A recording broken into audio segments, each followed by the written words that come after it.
O Fluminense recebe hoje o Juventude em busca de mais uma vitória, de emendar 4 vitórias seguidas e, claro, de sair da incômoda zona de rebaixamento do Campeonato Brasileiro. Tudo que você precisa saber sobre essa partida que marca o retorno do Campeonato Brasileiro depois das paralisações por conta das chuvas no Rio Grande do Sul, você encontra aqui nesse vídeo de pré-jogo. Roda a vinheta.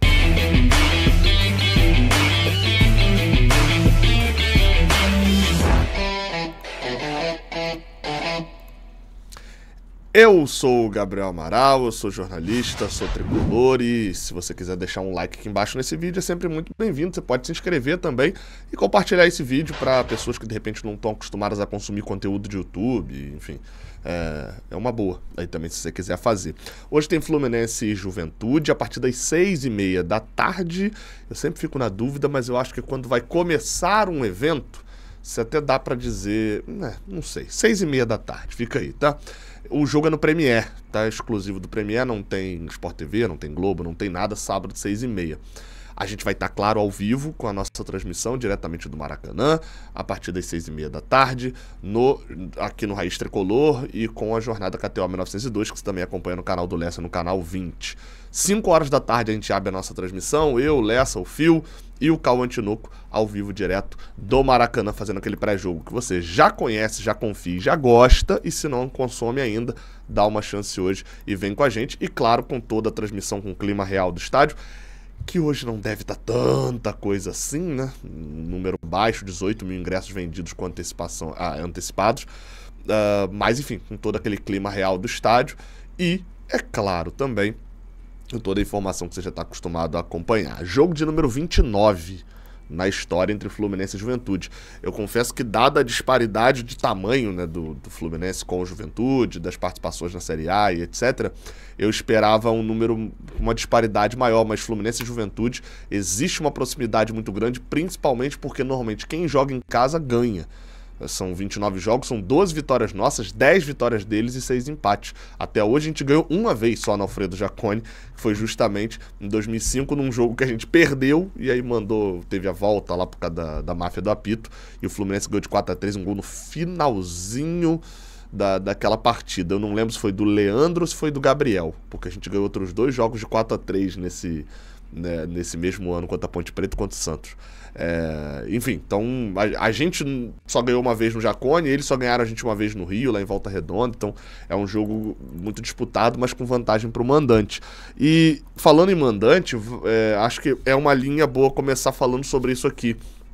O Fluminense tá na sua sequência aí de mandos de campo, sem viagem, e pode emendar a sua 4ª vitória seguida.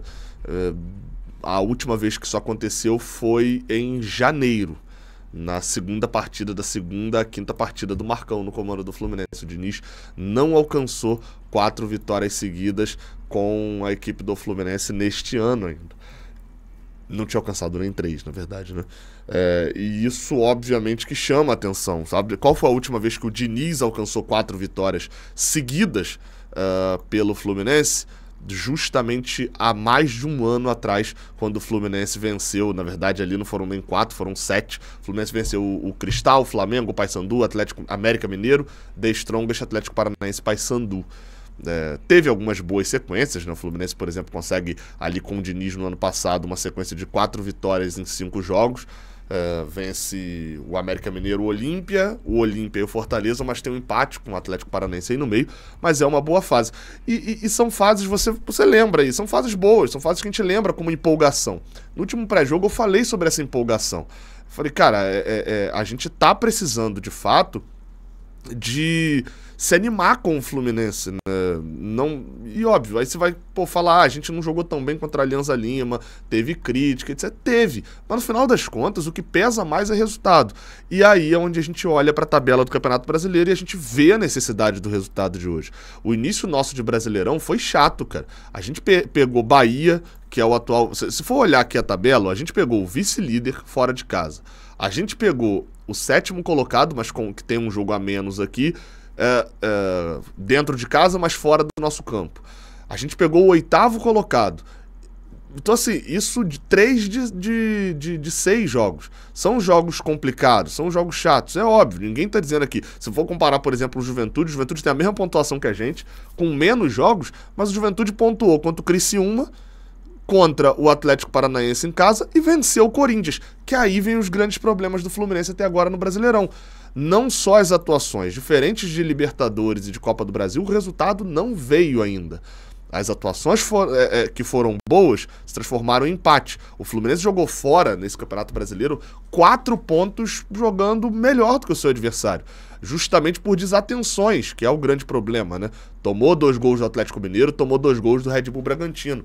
2 empates que poderiam ter sido 2 vitórias. E ainda vai lá. Não vou nem falar aqui que a gente poderia ter ganhado o Corinthians e tal, porque a gente sabe que o jogo, jogar na Neoquímica Arena também não é essa moleza toda. Mas pelo menos 1 ponto de São Paulo dava para ter trazido. 5 pontinhos aí que o Fluminense, para mim, jogou fora dentro desse campeonato. E 5 pontinhos que mudariam completamente a nossa realidade dentro desse Campeonato Brasileiro. Tá muito cedo, tá no início do Brasileirão, dá tempo de se recuperar, mas a sequência que se apresenta agora nos próximos 3 jogos é pro Fluminense fazer, no mínimo, ali se ele quiser brigar na parte de cima, ele se colocou numa condição de ter que fazer 7 pontos no mínimo. Ganhar o Juventude, tem um clássico contra o Botafogo, jogo difícil, lá na grama sintética, e Atlético Goianiense depois em casa de novo. Nesses 3 jogos, o Fluminense precisa, no mínimo, você pode falar, mas é clássico. Não, meu amigo, no mínimo, para quem tá em 17º na 6ª rodada, é fazer pelo menos 7 pontos mesmo. O time precisa de uma arrancada. Como não começou nesse início mais claudicante, vai precisar pontuar com vitória em jogo que era para empate, com empate em jogo que até poderia perder. E isso começa hoje. Até para fechar essa abertura aqui, a gente ir pro Bola em Campo, vale um destaque, cara. Nenhum time, quando enfrenta o Juventude no Campeonato Brasileiro, aquela tabela que a gente brinca, né? Eu consigo fazer uma tabela de 38 rodadas pro Fluminense não ser rebaixado. Aí é óbvio que quando eu botar Corinthians na Neoquímica Arena, eu não vou botar derrota e tal, porque eu só preciso arrumar ali 45 pontos. Agora, se eu faço uma tabela programada ali pro Fluminense ser campeão, aí eu vou botar muito mais vitórias. Mas independente da tabela que eu fizer, Fluminense e Juventude em casa é vitória do Fluminense. Mesmo se eu fizesse uma tabela pra gente brigar contra o rebaixamento. Juventude em casa é sim vitória. O Fluminense tem a obrigação de vencer, obviamente com todo respeito à Juventude. Inclusive, vamos falar de bola e campo agora. Mais do que o vencer, a gente fala aqui também do como vencer. Escalações prováveis aí na nossa tela.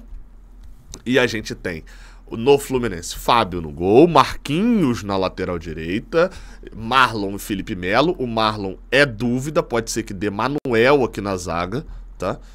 E Marcelo na lateral esquerda. Alexander Martinelli, Paulo Henrique Ganso, John Arias, Keno e Germancano. Obviamente a disparidade aqui, a disposição do Fluminense aqui, não é necessariamente assim, isso aqui é aquela escalação básica, né? Vale destacar, Lima e, apesar de estar escrito lá em cima Fernando Diniz aí na sua tela, os dois estão suspensos, tanto Lima quanto Fernando Diniz. Há quem diga que... Eu gosto do Lima, tá? Mas a piada é boa. Há quem diga que o Diniz gosta tanto do Lima que quando o Lima estava suspenso, ele ficou suspenso também. Se o Lima não joga, o Diniz não tá no comando. Eduardo Barros vai comandar o Fluminense hoje na partida contra o Juventude. Eduardo Barros que já passou pelo Juventude, inclusive. O Lima, como eu falei, tá suspenso. A gente segue ainda sem Lelê e André. E provavelmente Samuel Xavier também segue fora dos relacionados dessa partida. Cara, vou escalar o Juventude aqui, do professor Roger Machado. Provavelmente vem com Gabriel no gol, Gabriel Vasconcelos, né, no gol. João Lucas, aquele ex-Santos, não confundir com Jean Lucas. Zé Marcos e Danilo Bosa na zaga. Esse Zé Marcos já tá até vendido para o Japão, mas, enfim, só pode sair no meio do ano. E na lateral esquerda, Alan Ruschel, aquele mesmo ex-chapecoense do acidente e tal. No meio de campo, eles têm o Thiaguinho, que é um volante mais de contenção, e tem o Jadson. Na teoria, quem jogaria nessa posição aqui também no meio de campo, teria o Jean Carlos, que tá fora por lesão, aquele que era do Náutico, chegou a ter um hypezinho em cima dele aí num determinado momento, e o Kaique também, aí esse tá suspenso. O Jadson, sim, é aquele que jogou no Fluminense em 2018, jogou no Fluminense ali naquele ano. Na frente, Nenê, também ex-Fluminense, com o Lucas Barbosa, esse era do Santos, não confundir com o Lucas Braga, é da base do Santos, Marcelinho e Eric Farias, não confundir com Eric Farias, repórter da Globo, o outro Eric Faria, sem o S, né? Bem, o Roger Machado a gente meio que sabe um pouco como ele joga, né? Provavelmente a gente não vai ver o time do Juventude dessa maneira. A gente talvez veja eles marcando, assim, né? A gente via muito no time do Odair e depois até no time do Roger também. O Nenê avançando um pouquinho para ficar ao lado do centroavante e os dois pontas tendo que voltar para acompanhar os laterais adversários. E o Fluminense a gente provavelmente vai ver aquele time com o Ganso chegando um pouco mais dentro da grande área. E o Marquinhos de falso 2, né? Porque a gente olha o Marquinhos e fala, o Marquinhos tá na lateral direita. Aí quando você vai ver, não, o Marquinhos tá na ponta direita.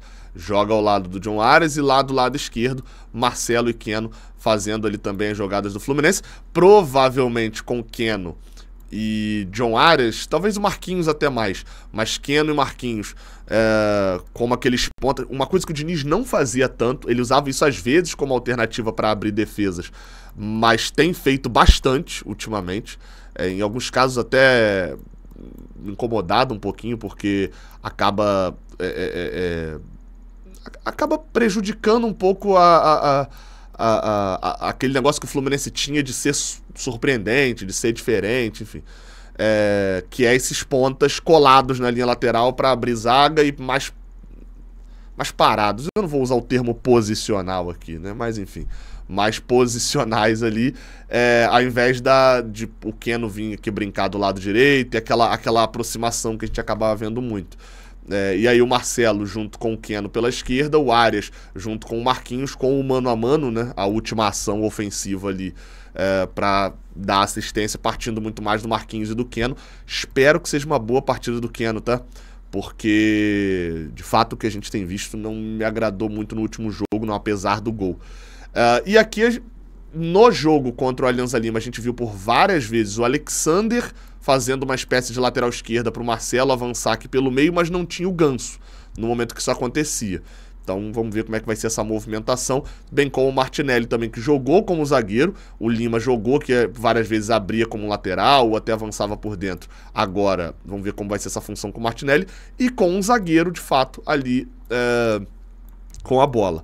O contra-ataque do Juventude me dá um certo medo, porque eles têm o Lucas Barbosa, o Marcelinho e o Eric Farias, não é um jogador lento, que podem arrastar a bola por um longo período, e o Fluminense teria problemas com isso, com o Felipe Melo e Marlon na zaga, e eles têm um bom finalizador de uma bola só. Apesar do Nenê não ter feito gol esse ano ainda, é um cara que gera muito perigo, né? Quando bate na bola, e a gente sabe que existe uma lei que não falha nesse país, chamada Lei do Ex. Então a gente espera atrapalhar, né, nessa semana. Mas enfim, não vamos por esse caminho de Marquinhos na lateral. Provavelmente é time fechado. E com time fechado a gente vê o Ganso ali chegando como centroavante. Por vezes a gente vê até esses dois pontas abertos. A gente vê essa abertura de espaço, o Marquinhos entrando pela ponta também. E aí esse quarto ou quinto atacante por vezes do Fluminense, que a gente acaba vendo o Ganso lá dentro da grande área, principalmente em jogadas de cabeça. Fica esse detalhe sobre a nossa bola aérea defensiva, né? O último gol do Juventude foi contra o Atlético Paranaense, mas o gol contra o Botafogo, na goleada que eles tomam de 5-1, é um gol de cabeça justamente com a defesa do Botafogo marcando muito parecido com a defesa do Fluminense marca. Faz uma linha, marca por zona e alguns atacam a bola. Só que aí o cara vem de frente e ataca a bola melhor. Foi um gol até do Danilo Bosa. Enfim, vamos ver como é que vai ser. A situação de pendurados, né? Jogadores que, se tomarem cartão amarelo, não jogam contra o Botafogo, um clássico, né? Um jogo importantíssimo.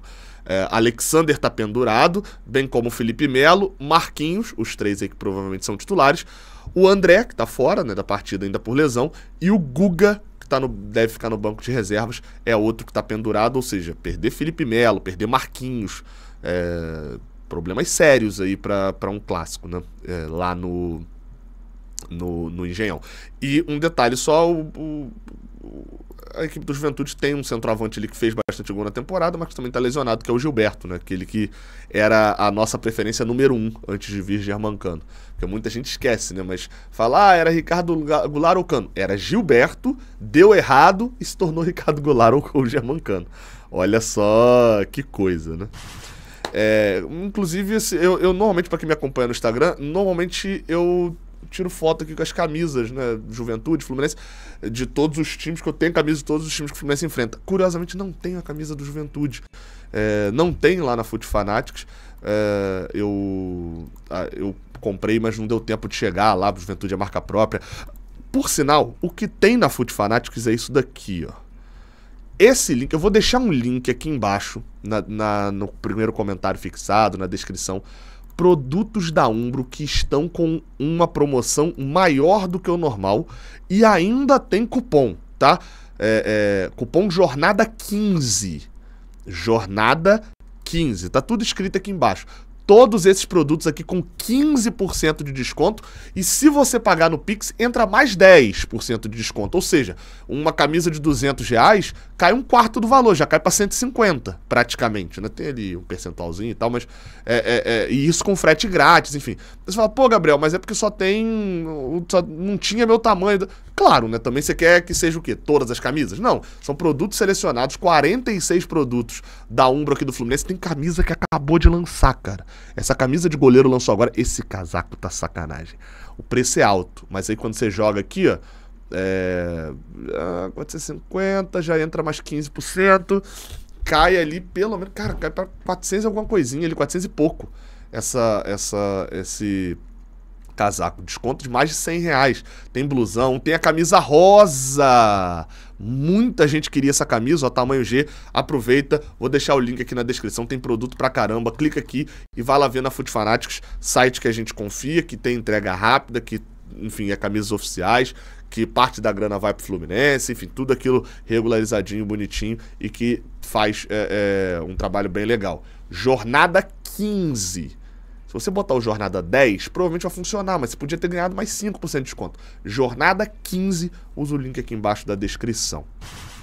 Olha só, a arbitragem de hoje, ela vai ser feita pelo Matheus Candansan, um árbitro jovem de São Paulo, já apitou Palmeiras e Corinthians, já apitou alguns jogos chatinhos lá em São Paulo, mas ele apitou acho que 2 jogos só nesse Campeonato Brasileiro, apitou Fortaleza e Vasco na Copa do Brasil também, o jogo de ida, e do Fluminense ele só apitou 2 jogos também, 2 vitórias do Fluminense inclusive. Não tenho o que reclamar do Matheus Candansan até agora, não, espero continuar assim após o final do jogo. É isso então, tá? A partir das 5 da tarde a gente abre a transmissão direto do Maracanã. Tamo junto, até a próxima. Deixa o like aqui embaixo, se inscreve aqui no canal. Valeu!